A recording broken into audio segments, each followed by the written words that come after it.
दोस्तों, हमारे भारत जैसे देश में रहने वाले सभी व्यक्तियों का ऐसा मानना है कि हम बंदर की ही एक प्रजाति है। हमारे पूर्वज जो थे वह एक बंदर थे, जो कि समय के चलते धीरे धीरे इंसानों में तब्दील हो गए। यदि ऐसा है तो आप ही हमें बताइए कि यदि बंदर इंसानों में बदल गए तो जिन बंदरों को हम सैकड़ों सालों से देखते चले आ रहे हैं वह इंसान क्यों नहीं बनते। यदि हम सच में बंदरों की प्रजाति हैं तो इन बंदरों को आज तक इंसान बन जाना चाहिए था। इस वीडियो में हम जानेंगे कि आज के बंदर इंसान क्यों नहीं बनते तथा हम इंसानों और बंदरों में वो कौन से मेजर डिफरेंसेज हैं जिसकी वजह से ये आजकल के बंदर इंसान नहीं बन पाते। यदि आपने अभी तक हमारे चैनल को सब्सक्राइब नहीं किया तो इसे सब्सक्राइब कर दीजिए, जिससे कि आपको ऐसी ही रोचक जानकारियां मिलती रहें। एक रिसर्च के द्वारा हमें यह पता चला कि बंदर का डीएनए हम इंसानों के डीएनए से 93% तक मैच करता है, जबकि जो चिंपांजी होते हैं उसका डीएनए हम इंसानों के डीएनए से 99% तक मैच करता है। इससे हमें साफ साफ पता चलता है कि हम बंदरों से कहीं ज्यादा हद तक चिंपांजी के रिलेटिव हो सकते हैं। इसके अलावा जब आपने बंदरों को देखा होगा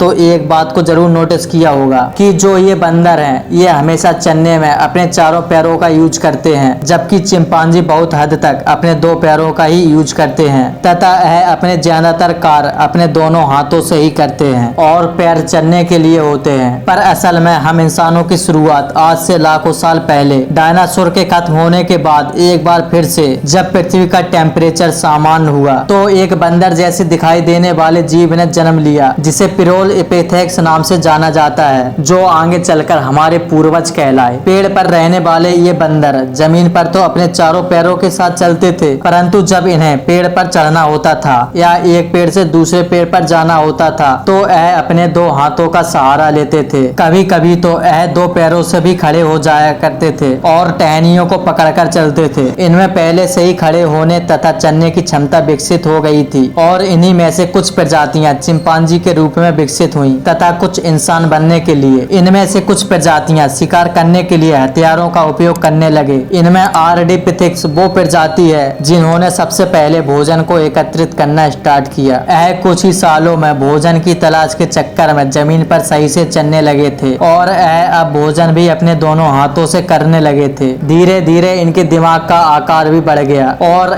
कुछ समय बाद पत्थरों का उपयोग करना भी सीख चुके थे। होमो इरेक्टस वो प्रजाति है जिन्होंने सबसे पहले आग की खोज की थी। आग की खोज करने के बाद बहुत ही जल्द होमो इरेक्टस मांस को पकाकर खाने लगे, जिससे कच्चा मांस खाने की तुलना में पका हुआ मांस खाने से इनकी कम ऊर्जा व्यर्थ होती थी, जिससे कि इनके मस्तिष्क का अति शीघ्र विकास हुआ और धीरे धीरे करके बड़े मस्तिष्क वाली प्रजातियां पैदा होने लगी, जिसे हम होमो सैपियंस के नाम से भी जानते हैं, जो कि अधिक सोचने वाली एक प्रजाति है। तथा इस प्रजाति ने ही कुछ ऐसे संकेत बनाए जो एक दूसरे को समझ में आते थे तथा कुछ समय बाद यह एक दूसरे की भाषा को बोलने तथा समझने लगे और इसी होमो सैपियंस प्रजाति से ही हम इंसानों का विकास हुआ और आज अपने विकसित मस्तिष्क का उपयोग करके आधुनिक टेक्नोलॉजी में जी रहा है। इस आधुनिक विकसित वाले मनुष्य ने आज इतना मुकाम हासिल कर लिया कि आज वह हवाओं को भी पीछे छोड़कर आगे बढ़ रहा है और अभी भी इस मनुष्य जगत में इतना परिवर्तन होने के बाद भी आगे आने वाले समय में बहुत परिवर्तन होना बाकी है। ऐसे ही रोचक वीडियो के लिए चैनल को सब्सक्राइब करना ना भूलें और ऐसे ही इंफॉर्मेटिव वीडियोज के लिए हमें सब्सक्राइब करें।